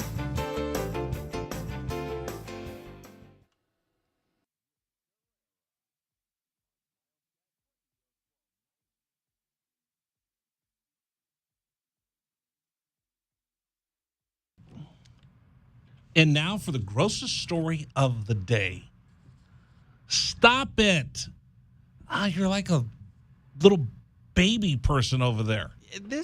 Rich, this is gross. And? This is gross, man. And? Well, no, there's no and to it. I understand that this was going to happen regardless today. This is a funny story. Grossest thing I saw today. Now, I bring this up because something recently like this happened to me within the last couple of weeks. What? We had gone, where did I go? I went out of town, right? Right. Oh, it's California. Yeah, you were, okay, yeah, it's you were out in California. Cali. We came back. We were having dinner. My wonderful wife served dinner, but she didn't get me anything to drink because I had some water, but I was like, I'd like to have a glass of milk. And she was busy. What? You were drinking milk? I drink milk every day. Near the end of spring, beginning of summer? Yeah, I'll drink milk tonight. Yay, dairy farmers. Shush. So she goes and she's busy. I think she's talking on the phone. So I go get my own glass of milk. My allergies are bothering me, so I can't smell anything. And I take a big chug of this glass of milk, and it just doesn't, something's wrong. I'm sniffing, like, what's going on? So I go to take another chug of this glass of milk, and I'm like, oh, this doesn't taste good. And I look at her and go, hey, when did you get this milk? She goes, what are you doing? I said, I got a glass of milk for myself. She goes, I didn't get you milk because that milk is spoiled. I'm like, well, what's it doing in the refrigerator? And she goes, I didn't think you'd be dumb enough to drink it. I was going to pour it out later down the drain. I thought that you would have the common sense to look to see if it was spoiled, see if it was expired. I'm like, I didn't know. I just went and got it. I don't look to see if it's expired. That's your job. Milk was a bad choice. No, milk's a great choice unless your wife doesn't throw out the old milk. So this is milk that I had was like probably 3 weeks old. Oh. So that night, I was sicker than a dog. I mean, at that point, though, the smell should have told you something. I couldn't smell anything. My allergies were just there's a big whatever that yellow bloom is that is Palo Verde. Palo Verde. We've got a wash behind us full of Palo Verde trees. Is out there trees? Yeah. And it's just awful. I'm taking Claritin like it's going out of style. Okay, how many drinks of the? Okay, we'll get to your gross story. Okay, you had 2 drinks. 2. On the first drink, you did not notice that there was something wrong. I thought it was like I thought the dinner she cooked was bad. Wait, you had just eaten and then you went and got the glass? Oh man! So I had to separate. I had to troubleshoot and separate the 2. Oh, was I sick that night? I was sick for a long time. I didn't share that story with you on the radio because I just kind of felt dumb. But I don't feel as dumb anymore. You want to know why? I know why. Because it happened to someone else. They drank something they shouldn't. In a worse way, which we will explain. All right, so you know Howie Long has a son named Chris. Played for the Eagles, won the Super Bowl, right? Top pick for the Rams back in the day, yeah. Right, so he played in the league. Now he's retired. I don't know what he's doing, but he was on a podcast. I think it's his podcast. Mm-hmm. Everybody's got a podcast. Everybody's got a podcast. And while he's doing the show, I don't know who he's talking to. While he's doing the show, he goes, I'm thirsty. And, again, I've got a bottle of soda right here every once in a while during the show. If you watch us on YouTube and Facebook Live, I'll have a drink of my soda during the show, right? So he was a little thirsty during the show. So he picked up a can of a beverage to have a big old drink to wet his whistle. And hilarity ensues as he picked up the wrong can to drink from. Because he also has a very bad vice. No, you got to play this right here, okay? Right. So he's got it. He's got a bad habit. Bad habit. And as he picked up his can to drink out of, anyone who ever dipped has probably seen this or experienced this for themselves. I'm going to take some time off, because this is his co-host talking. As you said, we've been grinding at it and working through. It's nice. That's 6 inches of spit coming from your mouth. I'm trying. Ew. Speak in a heartfelt manner to the people. You doing all right, buddy? And at this point, dip spit. You drank the wrong one. No. Yes. Are you going to throw up? Yes. Are you going to throw up? That'd be great. Do it on camera. Dip spit. Do it on camera. So he had dip spit in one of these, and he just put it in his mouth? or something. 100%, yeah. He just drank dip spit. Liquid death. It finally came true. He drank a can of his dip spit. His own dip spit. I've seen it happen to people before. Oh. I mean, it's bad. So he takes a big chug, and then he kind of spits it out, and it's just kind of falling out of his mouth, and then you just see, and he runs off camera and starts hurling. Right, as he should, because that's not something that should ever happen. Oh, it happens all the time. Well, but it does, and this is what happens all the time if you dip. This is what I get bothered by, because I've also seen this happen, and it still makes me just absolutely sick to my stomach whenever I see it. Now, this is funny. No, this is gross. No, this is funny. Okay. If you're not paying attention and you grab the wrong cup, it's pretty funny. You have to, if you partake in dip, you have to have a specific glass or cup that you bring. I don't know. No, see, come on. You've never dipped. You don't dip, do you? No, clearly I don't, because I don't want to run the risk of this happening. And also, I don't like all the health, but the health thing is besides I get the the health thing. I mean, that Tony Gwynn died of cancer from dipping. I get that part. But I don't know anybody who I've ever met in my entire life that dipped that had a specific cup set aside for dipping. You just grab whatever you can, a paper cup, red Solo cup, spit back into an empty bottle. That's where I see empty water bottles are the one that I just like, no, absolutely. Yeah, because then I have to see it, and that's gross. And then someone else has to go ahead. Like, I typically see it, for whatever reason, I don't know. This might be like, I don't know if I can talk about these stories. This is your gross world that you live in. There would be a lot of occasions where, like, over at Keno Sports Complex, where we would have a lot of the baseball stuff. Again, no one was allowed to smoke in the complex, but we can't check all the bags of the people coming in. So some people would use dip. Right. Sometimes people would leave their bottles on the bleachers. Yeah. And if we didn't know what it was, someone would kick it over, and then just the dip spit and everything would end up on the bleachers. On the bleachers, right. We'd have to go over the next day to like power wash to get it out because it stains, because it's bad. And it's just like everything about it just is the nastiest thing in the world to me. I hate dip. I'm not a fan of dip.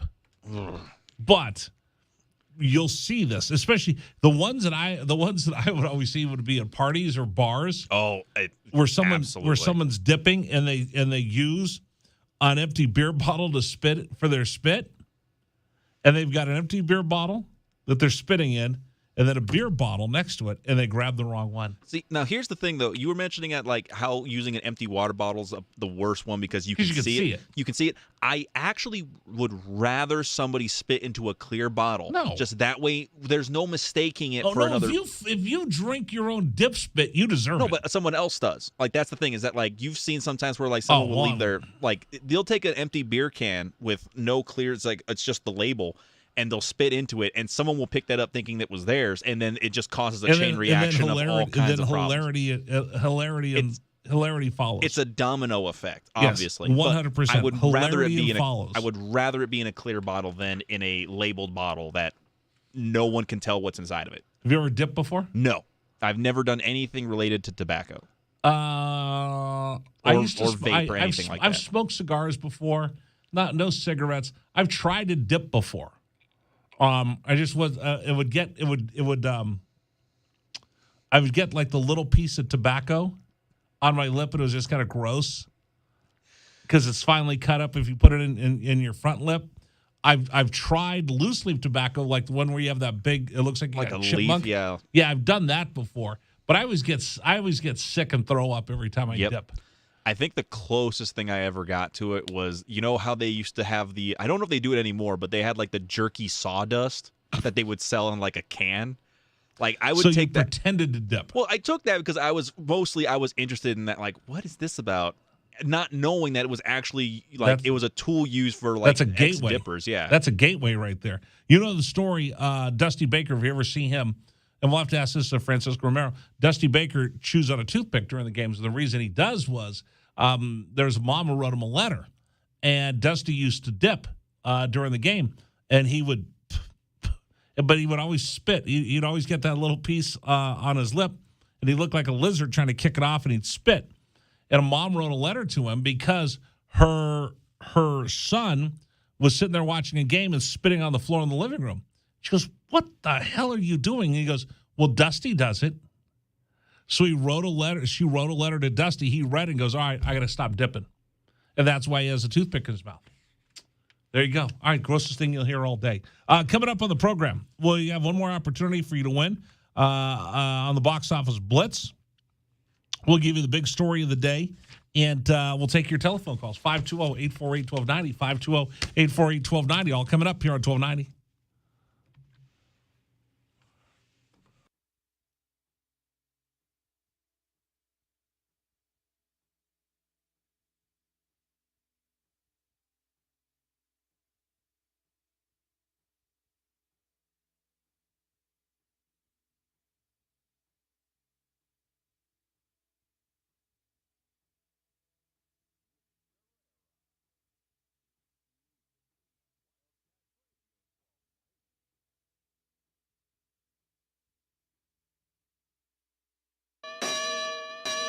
This is Jim Rome with your Rome Report. Alfred, Joel, Horford, Reynoso. Years from now, when people look back and say, who was the first genius to master time travel? That will be the answer, because Al Horford just Marty McFly'd the heck out of a game last night, and he may have saved the Celtics season in the process. Lose last night, and Boston is done. They'd be down 3-1, and there's no way they're beating Milwaukee 3 straight. But they don't have to worry about that, because big Al Horford quantum leaped about 10 years back and carried them to a win. He had already been a presence in this series, but he went to a new level last night. He had 30 points and 8 rebounds when Boston needed it most. That was his first 30-point game in 3 years. His first 30-point playoff game ever. That game was dead and buried, just like Horford's career in so many people's eyes, and he resurrected his team and himself.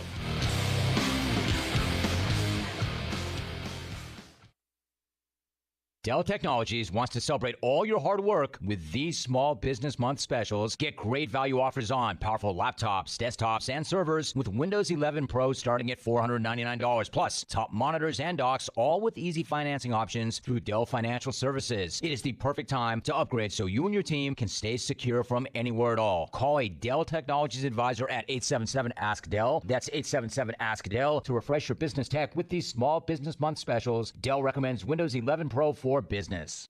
You're the one everyone looks to for answers.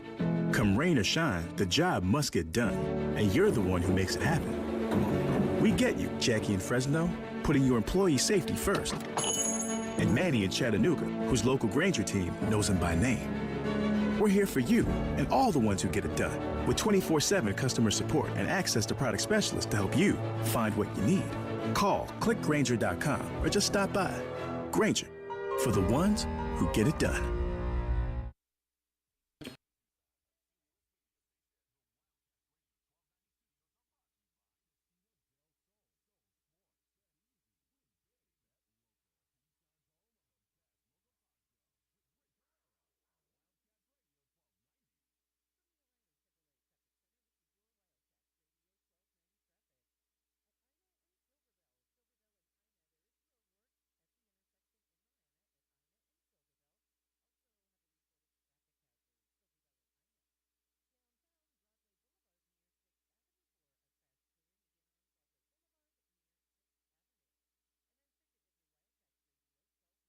This report is sponsored by Wendy's $5 Biggie Bag.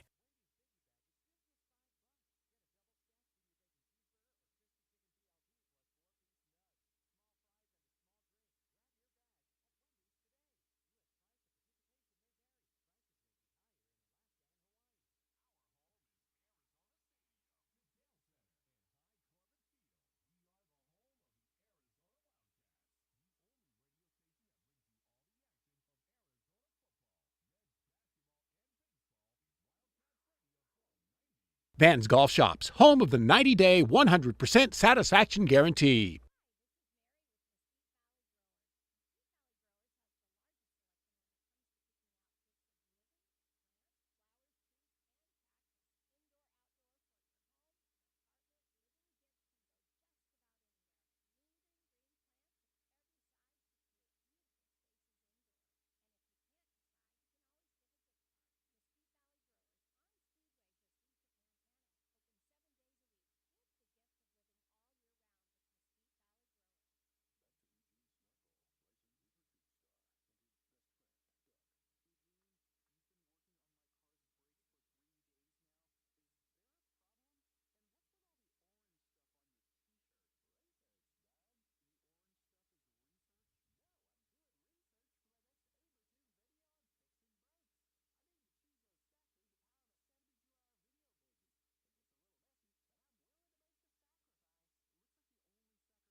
The Cats return home for their final Pac-12 regular season home games of the year, beginning Friday versus Oregon State.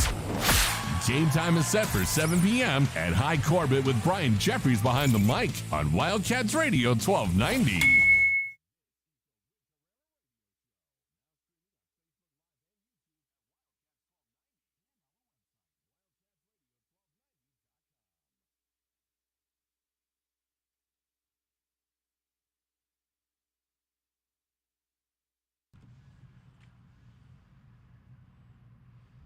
Oh, is this us? Oh, guess we're ready to go. Hi again, everybody. Rich Herrera with you here on Wildcats Radio 1290. Dallas Phoenix coming up tonight. A little bit later right now. Miami taking care of business. Their series 2-2 tie. I believe it's the second quarter. They're up by 10, I believe. 33-22, I think it is. Somewhere right around there. They just scored. So Miami playing at home. Yeah, they're up by 11. 33-22, just starting the second quarter in Miami. Again, Suns later tonight up against the wall. Need to win.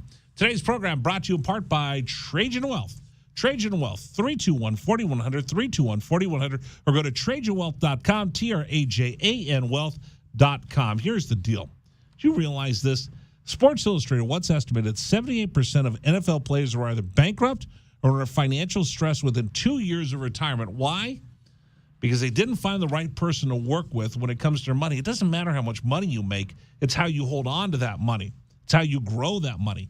That's why when you're trying to figure out who to work with when it comes to your investments and your retirement strategy, you have to find someone who shares your goals, someone who's going to sit down with you face to face and say, listen, here's what the market's going to bear. Here's what you want to do. Here's what we're going to do, because we're going to work this together. We're going to be partners. And that's what they do at Trajan Wealth. They're fiduciaries. They're called, it's called fee only. They're paid and incentivized to simply grow your portfolio. The advisory fee is a low annual percentage set up front with you, the client. Trajan Wealth lives by the motto, the more you make, the more we make. We're partners. If you don't have that with your guy, I suggest you find somebody to talk to at Trajan Wealth. Best part is they're right here in Tucson. They're not some 800 number in the middle of nowhere and you deal with a different person every time. No, you deal with the same person every time. They've got a great rating, A+ by the Better Business Bureau. Trajan Wealth, located right here in Tucson. Again, here's the number, 321-4100, 321-4100, or go to TrajanWealth.com, TRAJAN Wealth.com. Advisory services offered through Trajan Wealth LLC, an SEC-registered investment advisor. All right, coming up here in just a second, I got to give one more gift card out to Hooters for the Box Office Blitz. We're going to do this today and tomorrow. So why don't you get ready to start calling? What, you're looking at me like I'm crazy? Today and tomorrow for the box? I mean, yesterday and today. Right. I'm sorry. I'm kind of still grossed out over Chris Long drinking his own spit. Oh, yeah, no. It's going to take a bit to because, again, a difficulty with the medium of radio is that you can't see his reaction to when he realizes he actually just drank his own. I think you could figure it out because he's going, oh. Well, no, but that's what I mean, though, is that you can hear it and you can hear the reaction of people around him. But you can feel the disgust when they eventually realize what happens. It's when he drinks it. You don't dip. Don't even look. Don't give me that I'm just look. Making sure that somebody wasn't dipping in here and I grabbed the wrong soda bottle. There's no one else in the room with you, Rich. That's why I feel safe drinking the soda right now. That's why I feel safe. I'm glad you feel safe. Well, I don't know. Maybe you were over here dipping and I don't know. Oh, bad shot. I mean, you hit the mic over there. Well, there's a new microphone over there. Right. Now, all the work that Mark and them have put into putting in the new mics. Stop. And you hit it. Don't tell people that I was throwing a soda bottle trying to make a basket in here. I'm one for 3 today on my baskets. I had better shooting than some. Here we go.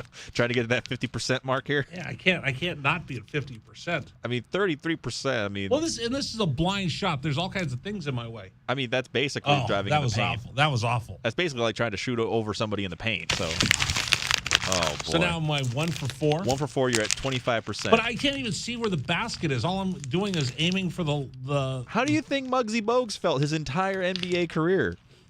You know what? We interviewed him on the Boone podcast. Did I make it? I did. I have no idea. I think I made it. Hold on. I heard that. I heard nothing but net. I missed. Okay, I was about to say, the way you sat down, that was definitely a realized I missed. Probably shouldn't have bragged about that. Probably shouldn't have bragged about it. All right, let's do the box office blitz right now, shall we? Let's go. Hey, Tucson. We are the sports station that gives you stuff just for listening. Hachi Machi. The Wildcats Radio 1290 box office is now open. Oh, my God. With tickets to ball games, concerts, movies, and more. I know, it's crazy. Welcome to the Thunderdome, people. Start calling at 520-848-1290 to win. From Tucson's best sports station, Wildcats Radio 1290. This is one of my favorite parts of the day. When we get to the box office blitz. Did I just turn that off? I just turned my screen off. Did I unplug my screen? What do you mean you unplugged your screen? I tried to move this monitor a little bit, and I think I broke it. Oh, no. Well, it's not my fault. Oh, no, it's still working. Oh, no, it just went off. I think I just broke something again. Something's messed up with your cable. I'll go in to fix it in a little bit, but first tell the people what number they need to be to get the... Oh, I don't know. I just broke something, and I'm going to get in trouble. Oh, boy. Okay, I'll go ahead and I'll pick it. Pick a number, because I'm trying to fix this. Yeah, if you're calling number 11, we'll go ahead and we'll give you... I didn't do anything. Is there a loose cable back here? There might be, depending on if you moved it or something like that. I'll go ahead and, like I said, I'll check it out in a bit. Oh, it's the power supply. Oh, okay. Yeah, no, we'll fix it. No, I'm going to get in trouble for this. All right. There you go. All right. Is that good now? Did I mess this up? All right. What number did you say we're going to take? Caller number 11. All right. Caller number 11. How many call? Is that one? That's one right now. Okay. So we're still waiting for the rest. Yeah. Caller number 11 right now. 520-848-1290. Start hitting your phones. 520-848-1290. Do I give that is that slow enough for everybody? I think that's good. I'll try again. 520-848-1290. 520-848-1290. Be caller number 11. 520-848-1290. Caller number 11. I didn't mess up the phones, did I? No, you didn't. Okay, I just broke the screen. Well, again, and that's not even something that really matters because I can take care of this phone lines on this side too. Okay, 520-848-1290. 520-848-1290. I'm nervous. I think I broke something. Anyway, Dragon Ball will take your telephone calls. If you're calling number 11, you want a $25 gift card courtesy of our friends at Hooters. Coming up, we'll have the big story of the day. That's next on 1290.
All right, real quick, let me run through the big stories today. NBA playoffs going on right now. Heat leading the 76ers at home in Game 4. Suns need a huge win versus Dallas tonight in Arizona. Monty Williams wins Coach of the Year. Dubs win last night with Steve Kerr out.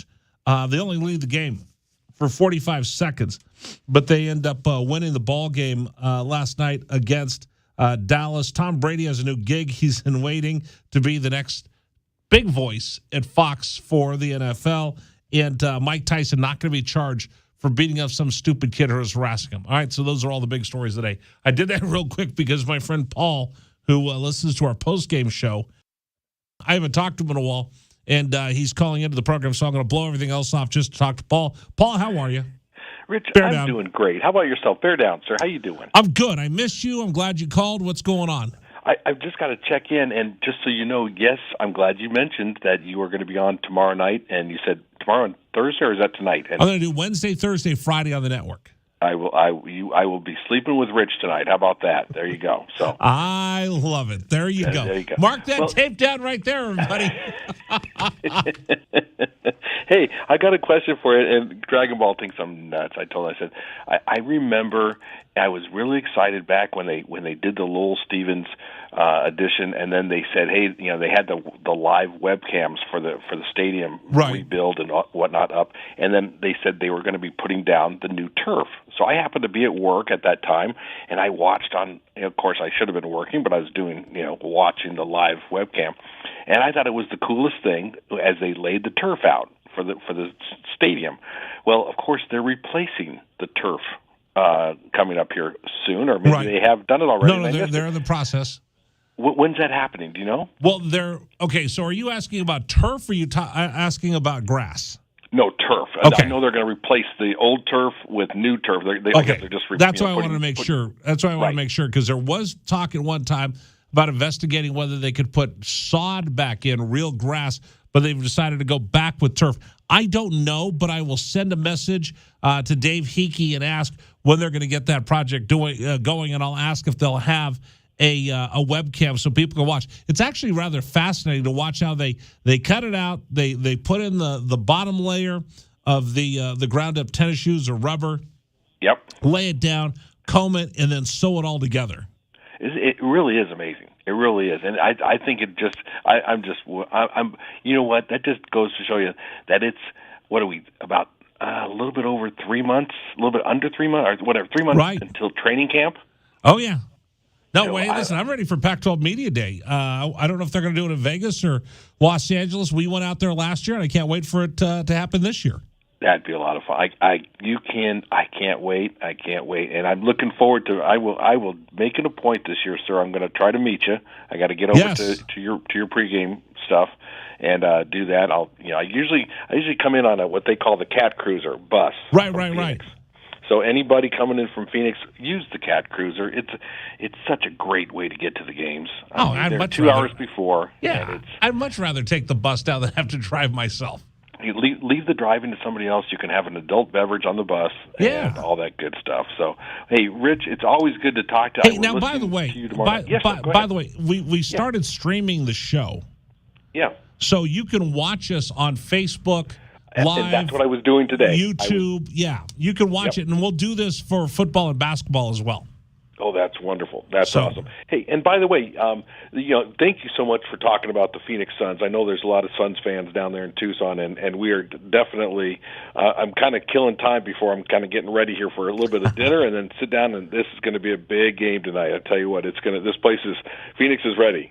Dragon Ball, and I have a bet because I'm a Warriors fan, and there's a heavy Cat influence with the Dubs, so we have a reasonably priced meal. As a bet, winner has to take loser to a reasonably priced meal. I got the Dubs. He's got the Suns. Whoever goes further. Wow. Okay. Now, when they play each other, the bet obviously still applies. I'm pulling for Dragon Ball. We're friends. It's okay. We could do that. We're friends. It's okay. We you know what? We don't have to agree on everything. That's what makes the world go round. Paul, you're the best, man. Get out of here. I'll talk to you. Bear down. Talk to you. Bear down. All right. So we got more calls. Do I want to take another call? All right, I'll take David on line 1. Is this a dip story? Oh, boy. It is, Rich. All right, give me a good dip story. Okay, Rich. Back in high school, I had experimented with the little Copenhagen pouches. Boy, you know what? Anybody starting a sentence with, back in high school, I experimented with, it's not ever going to be a good story. Rich, you got to remember, I went to high school in the Philippines, so we got away with a lot more than what we really should have. But now, I wanted to try something a little different. I really didn't like the dip, the little packets. They were messy and all. But then I graduated something even messier. Idiot me, not thinking. We were playing a doubleheader one day, and I caught the first game, and then I get put out in left field for the second game. And I had a plug of Red Man in my cheek. And I was playing left field. I was a decent left fielder, not a lot of speed, but I knew how to judge balls and get to them. And there was a ball well hit to the wall, was coming up, got to the warning track, and I knew I was going to make contact. I reached up, grabbed the ball right before it went over the wall, but hit my sternum right into the wall, swallowed the entire plug, and was vomiting for the entire half inning. That was the third out. I just stayed in the outfield wall puking the Red Man, and it was amazing. I went back into the dugout after I was done, and my dad, who happened to be the head coach of the team, looked at me in the pale white face and said, "You were dipping, weren't you?" And I said, "I will never do it again. Trust me, Coach. Never." That ever. is a Sandlot moment right there. I tell you what, I was sick for 2 weeks. I could taste the Red Man for 2 weeks. It was horrible. However, it probably did save me from lip cancer because I never touched the stuff again, ever. Very nice. I like that story. Hey, I got to run. Get out of here, and I'll talk to you. All right. Take care. Bear down. Bye. All right. Hey, real quick. By the way, Doc Rivers just got teed up. There was a rebound in the game between Philadelphia and Miami. I didn't see who did it, but they went to go grab the ball, slapped it down, ended up bouncing the ball off of Joel Embiid's mask. Embiid's on the ground rolling around. Doc Rivers comes running onto the floor, gets a tee, and now Embiid's standing there and they're working on him. Looks like he's going to head back to the locker room. So, or maybe come into the game. He's putting his mask on, coming back into the game. Wow, crazy, crazy. Dedmon went ahead and tried to go for the ball, only palmed it, pushed it into Joel's nose, and then that caused him to have a reaction with, again, he's coming off concussion protocol. Right. Well, he's got the Phantom of the Opera mask on as well. Today's program brought to you by QC Kinetics. Stop living with that daily pain in your knees and your back and your shoulder. Don't let them tell you surgery and steroids are your only options. You do have another option that gives you lasting results. It's called QC Kinetics. You got to call them right now. Call them today. So many people here in Tucson are pain-free now thanks to the natural biologic treatments at QC Kinetics. The local medical professionals at QC Kinetics are helping people with regenerative medicine using powerful healing properties from your own body, restoring and repairing damaged joint tissue. Imagine a life without that nagging, chronic pain with no drugs, no downtime, and no surgery. Call QC Kinetics now for a free consultation. 2 locations here, Academy and Orange Grove. If joint pain is keeping you from work or play, you need to discover the power of natural biologic treatments. Call QC Kinetics now, 520-497-4955. That's 520-497-4955. QC Kinetics, Academy and Orange Grove, 520-497-4955. Coming up, conversation, Dave Hickey. We talk about Cats graduation and the commitment the University of Arizona Athletics Department has to athletes after they leave Tucson and are still looking for their degrees. It's kind of interesting. Coming up next here on 1290.